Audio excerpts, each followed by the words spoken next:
나는 나름대로 준비했다고 생각했습니다. 퇴직을 1년 앞둔 59세 김성호 씨는 매달 꼬박꼬박 적금을 넣고 개인연금도 2개나 들어뒀습니다. 국민연금 예상 수령액은 120만 원, 퇴직연금에서 매달 80만 원이 나온다고 하니 매달 200만 원이면 시골에서 부부가 충분히 살겠지 싶었습니다. 그는 자신을 계획적인 은퇴자라 불렀습니다. 하지만 정작 은퇴 6개월 후 김 씨의 표정에는 여유가 사라졌습니다. 퇴직 후 처음 맞이한 7월 통장 잔고를 보던 그는 손이 떨렸습니다. 퇴직금 1억 5천만 원에서 이미 3천만 원이 빠져나가 있었습니다. 세금, 건강보험료, 자동차세, 그리고 사소한 경조사비까지. 일할 땐 신경 쓰지 않았던 비용들이 한꺼번에 몰려왔습니다. 그리고 그제야 깨달았습니다. 내가 계산했던 생활비엔 내가 몰랐던 돈이 너무 많았다는 사실을. 은퇴자들이 가장 많이 하는 착각이 바로 지출은 줄고 여유는 생길 것이라는 기대입니다. 하지만 현실은 반대입니다. 수입은 급격히 줄지만 지출은 오히려 늘어납니다. 퇴직과 동시에 지원이 끊긴 회사 단체 보험을 개인 보험으로 전환해야 하고 의료비와 약값은 나이를 먹을수록 눈덩이처럼 불어납니다. 전기가스 요금은 생각보다 빠르게 오르고 명절 생일 경조사처럼 사회적 관계를 유지하기 위한 비용도 꾸준히 나갑니다.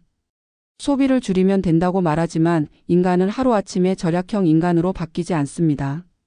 한 65세 은퇴자는 이런 말을 했습니다. 직장 다닐 땐 통장에 돈이 줄어드는 걸 못 봤어요. 늘 들어왔으니까. 그런데 지금은 통장을 열 때마다 숫자가 줄어요. 그 숫자가 내 인생에 남은 시간처럼 느껴집니다. 이 말 속에는 단순한 돈의 문제가 아니라 심리적 압박이 숨어 있습니다. 노후의 불안은 돈이 부족한 것보다 돈이 줄어드는 것에서 시작됩니다. 인간의 뇌는 있는 감정에 훨씬 예민하기 때문이죠. 그래서 은퇴자는 매달 줄어드는 잔고를 보며 내가 뭘 잘못했을까, 언제까지 버틸 수 있을까라는 불안에 휩싸입니다. 또 다른 문제는 예상치 못한 변수입니다. 70대 부부의 사례를 들어보죠. 이 부부는 서울의 아파트를 팔고 충북으로 내려가 전원주택을 마련했습니다. 연금과 예금이 있으니 걱정 없다고 생각했지만 첫 해 겨울 난방비가 80만 원이 넘었습니다.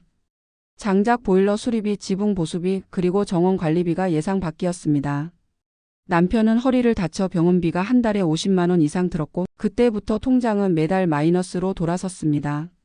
이 부부가 후회한 건 돈을 더 모으지 못한 것이 아니라 돈이 얼마나 빨리 줄어드는지 계산하지 못한 것이었습니다. 많은 은퇴자들은 이렇게 말합니다. 내가 젊을 때 은퇴 후에도 쓸 돈이 남을 거라고 생각했어요. 그런데 막상 은퇴해보니 돈이 나를 버티게 하는 게 아니라 내가 돈을 버텨야 하더군요. 퇴직금과 연금만 믿은 채 이 정도면 충분하다는 생각은 노후를 가장 위험하게 만드는 첫 번째 함정입니다. 그렇다면 전문가들은 왜 연금 외 제2의 현금 흐름을 강조할까요? 그 이유는 간단합니다. 은퇴 후의 재정은 총액보다 흐름이 중요하기 때문입니다. 통장에 1억이 있어도 매달 300만 원이 꾸준히 들어오는 사람보다 불안합니다. 왜냐하면 한 번 쓰면 끝이라는 인식이 심리를 압박하기 때문이죠. 그래서 은퇴 후엔 배당, 임대 혹은 작은 일거리라도 지속적인 유입을 만들어야 합니다. 그것이 노후의 안정감을 지키는 유일한 길입니다. 또 하나의 핵심은 지출의 구조화입니다. 많은 은퇴자들이 생활비를 줄이겠다라고 막연히 말하지만 실제로 어디서 줄일 수 있는지를 모릅니다. 식비, 교통비, 취미비를 나누고 고정 지출과 변동 지출을 분리하는 것부터가 출발입니다. 특히 연금이 들어오는 시점에 맞춰 자동이체를 설계해 지출 관리 리듬을 만드는 게 중요합니다. 돈이 통제되지 않으면 감정이 통제되지 않습니다. 심리적으로는 줄어드는 돈을 바라보는 관점을 바꾸는 것이 필요합니다. 연금은 단순히 생활비가 아니라 존엄을 지켜주는 최소한의 방패입니다. 그 방패가 얇더라도 스스로 쓸 수 있다는 주체성이 은퇴자의 정신 건강을 지탱합니다. 돈의 액수보다 중요한 것은 내가 나의 삶을 조율하고 있다는 감각입니다. 이 감각이 무너지면 불안은 곧 우울로 이어집니다. 마지막으로 김성호 씨는 2년이 지난 지금 이렇게 말합니다. 처음엔 후회뿐이었어요. 왜 더 모아두지 않았을까? 왜 연금만 믿었을까? 그런데 이제는 돈이 아니라 흐름을 보려고 합니다. 아내와 함께 작은 온라인 판매를 하면서 매달 30만 원이라도 벌어요. 그게 이렇게 큰 안정감을 줄 몰랐어요. 은퇴는 끝이 아니라 재설계의 시작입니다. 적금과 연금만으로는 막을 수 없는 것이 바로 인생의 변수입니다. 돈은 준비가 아니라 적응의 문제입니다. 그리고 그 적응력은 새로운 수입, 새로운 관계, 새로운 의미를 만들어낼 때 생깁니다. 통장 잔고를 보며 후회했던 그날이 어쩌면 다시 살아가는 법을 배우는 첫날이 될 수도 있습니다. 은퇴를 준비하는 사람들 대부분은 이렇게 말한다. 나는 그래도 준비는 해놨다. 월급의 일부를 꾸준히 적금하고 개인연금 하나쯤은 들어두고 국민연금도 착실히 납부했으니 불안하지 않다고 스스로를 다독인다. 김성호 씨 역시 그랬다. 30년 동안 직장 생활을 하며 월급에서 일정액을 떼어 적금에 넣고 보험사에서 권유한 연금 상품도 2개나 가입했다. 퇴직이 가까워지자 그는 계산기를 두드렸다.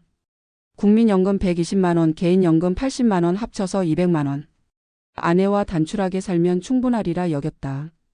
서울의 아파트를 팔면 퇴직금과 합쳐서 2억이 넘을 테니 여유가 있을 거라고도 생각했다. 그러나 퇴직 후 첫 해 그의 계산은 산산이 무너졌다. 통장 잔고는 예상을 훨씬 빠른 속도로 줄어들었다. 세금, 건강보험료, 자동차세, 병원비, 경조사비, 그동안 신경 쓰지 않았던 자잘한 비용들이 한꺼번에 밀려왔다. 무엇보다 심리적인 불안이 컸다. 매달 월급이 들어오던 시절엔 지출이 있어도 마음이 흔들리지 않았지만 이제는 숫자가 줄어드는 통장을 보며 하루에도 몇 번씩 불안감이 밀려왔다. 그 불안은 단순히 돈의 부족에서 오는 것이 아니었다. 돈이 사라지는 속도를 예측하지 못했다는 사실, 그리고 자신이 더 이상 벌 수 없는 사람이 되었다는 현실이 그를 괴롭혔다. 은퇴 후 재정의 문제는 단순히 얼마를 모았느냐가 아니다. 얼마를 쓸 수 있느냐와 얼마나 버틸 수 있느냐의 문제다. 경제활동이 멈춘 순간부터 돈은 흐르지 않는다. 적금과 연금은 미리 쌓아둔 물탱크 같은 것이다. 그러나 수도꼭지를 열면 물은 줄어든다. 중요한 건 물이 얼마나 남았느냐 보다 다시 채워 넣을 수 있는가다. 많은 은퇴자들이 연금만으로 버틸 수 있다고 생각하지만 실제로는 그 연금조차 생활비 전체를 감당하기 어렵다. 통계적으로 보면 국민연금 수령자의 절반 이상이 월 100만 원 이하를 받고 있고 개인연금 가입자라도 수령액이 50만 원을 넘지 못하는 경우가 많다. 즉 연금은 기본 방패일 뿐 인생의 후반전을 지탱할 방패막이는 되지 못한다. 이 시점에서 사람들은 말한다. 그럼 일을 계속해야 하나요? 정답은 가능하다면 예이다. 하지만 여기서 말하는 일은 반드시 과거의 직장처럼 고정된 수입을 의미하지 않는다. 중요한 건 돈의 흐름을 만드는 것이다. 누군가는 작은 임대 수입을 만들고 누군가는 취미를 살려 온라인 판매를 시작하고 또 다른 누군가는 하루 몇 시간씩 파트타임 일을 하며 새로운 리듬을 찾는다. 김성호 씨 역시 처음엔 이런 일을 부끄럽게 여겼다. 나는 평생 사무직으로 일했는데 이제 물건을 팔아야 하나 하는 생각이 그를 망설이게 했다. 하지만 어느 날 아내가 말했단다. 여보, 이건 우리가 다시 살아가는 연습이야. 그 말을 계기로 그는 생활 속에서 조금씩 수입을 만드는 법을 배웠다. 월 30만 원이던 부수입은 어느새 50만 원이 됐고 그 돈이 주는 안정감은 단순한 금액 이상의 의미가 있었다. 돈이 다시 들어오기 시작하자 그의 마음은 조금씩 회복되었다. 은퇴 후 재정이 무너지는 이유는 단순히 돈이 부족해서가 아니다. 돈의 구조를 모르기 때문이다. 젊을 때는 월급이라는 일정한 흐름이 있었기에 예산을 세우지 않아도 버틸 수 있었다. 그러나 은퇴 후에는 한정된 돈 안에서 살아가는 기술이 필요하다. 이는 단순히 절약의 문제가 아니다. 지출 구조를 이해하고 고정비와 변동비를 분리하며 예상치 못한 비용에 대비하는 구조적 사고가 필요하다. 예를 들어 집을 소유한 은퇴자라도 관리비, 세금, 수리비가 꾸준히 발생한다는 점을 간과한다. 전원 생활을 택한 이들은 땅 관리, 난방비, 차량 유지비가 예상보다 훨씬 크다는 걸 뒤늦게 깨닫는다. 도시를 떠나면 지출이 줄 거라 믿었지만 현실은 그 반대였다. 삶의 무게는 장소가 아니라 구조에서 온다. 또한 재정의 어려움 뒤에는 늘 심리의 문제가 있다. 사람은 숫자보다 감정에 지배받는다. 돈이 줄어드는 걸 볼 때 뇌는 위험 신호를 느끼며 불안을 만들어낸다. 불안은 소비를 조절하게도 하지만 때로는 마지막 일지도 모른다는 생각에 충동적 지출로 이어진다. 이것이 은퇴자의 가장 큰 함정이다. 통장이 줄어드는 속도에 대한 두려움이 오히려 돈을 더 빨리 사라지게 만든다.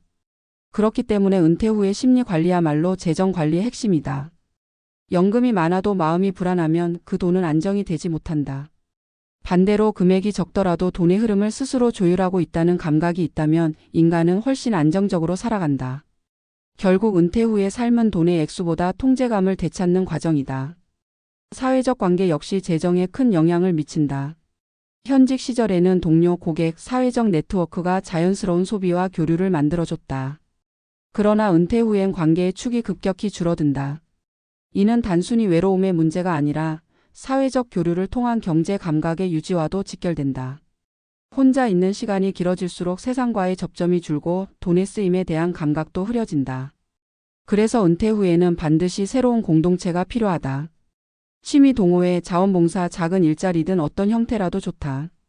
그 관계 속에서 사람은 다시 자신이 살아있는 경제 주체임을 느끼게 된다. 돈은 결국 관계의 결과물이다. 관계가 끊기면 돈의 흐름도 멈춘다. 시간이 지나면 김성호 씨 같은 사람들은 조금씩 변한다. 그들은 말한다. 처음엔 돈이 줄어드는 게 두려웠는데 이제는 내가 쓰는 돈이 내 삶을 움직이게 하는 걸 느낍니다. 돈을 쌓는 삶에서 돈을 순환시키는 삶으로 넘어가는 순간 인간은 다시 주체가 된다. 연금은 단지 생존의 기반일 뿐이다. 진짜 노후의 평안은 내가 스스로 돈의 방향을 정한다는 감각에서 온다. 그것은 곧 삶을 다시 설계하는 힘이다.